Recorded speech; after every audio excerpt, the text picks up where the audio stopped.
جیسا کہ ناظرین آپ جانتے ہیں، رسم وفا کی آنے والی ایپیسوڈ بہت ہی انٹرسٹنگ ہونے جا رہی ہے۔ کیا الشبہ شادی کے لیے مان جائے گی؟ یہ سب جاننے کے لیے پہلے میرے چینل کو لائک اور سبسکرائب کر دیں، شکریہ۔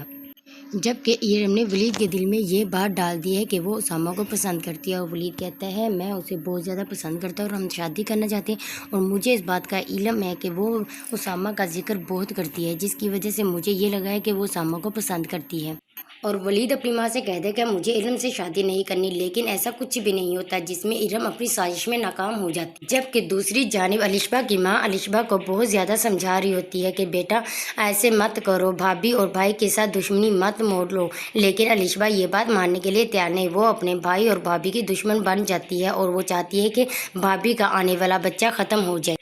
اور الشبہ اپنی ماں سے کہہ رہی ہوتی ہے اسامہ اور نور کا تو میں سکون سے نہیں بیٹھنے دوں گی، ان کی خوشیاں برباد کر دوں گی۔ تو اس کی ماں کہتی ہے الشبہ بیٹا جو بھی کرو میں آپ کو اس معاملے میں نہیں روکوں گی، لیکن طاہر کو کسی بات کا بھی علم نہ ہونے دینا، اور طاہر کو کسی بات کا دکھ نہ ملے جس کی وجہ سے وہ پھر دکھی ہو کر گھر چھوڑنے پہ مجبور ہو جائے۔ الشبہ کہتی ہے ٹھیک ہے، جیسے آپ چاہتی ہیں ویسا ہی ہوگا، لیکن میں نور اور اسامہ کو خوش نہیں رہنے دوں گی۔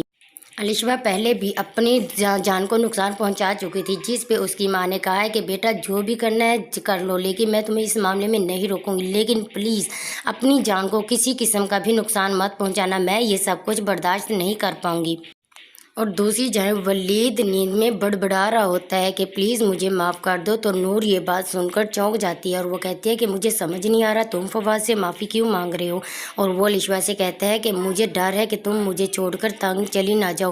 اگر میں تمہیں تھوڑا سا پریشان کروں یا تنگ کروں تو تم کہیں مجھے چھوڑ کر تو نہیں چلی جاؤ گی۔ وہ ہنسنے لگ جاتی ہے، وہ کہتی ہے ایسا کچھ بھی نہیں ہوگا، میں آپ کو چھوڑ کر بھلا کہاں جانے والی ہوں۔ اور دوسری طرف نور کی ممانی نور کی شادی کو لے کر بہت اپسیٹ ہوتی ہے۔ وہ باتیں سناتی ہے نور کی مما سے کہ وہ جب سے نور کی شادی ہوئی ہے زارا کا گھر ٹوٹتے جا رہا ہے، اس کے گھر میں کبھی کوئی ایشو بن جاتا ہے تو کبھی کوئی ایشو بن جاتا ہے، اس کی نند اس کو سکون سے نہیں بیٹھنے دے رہی۔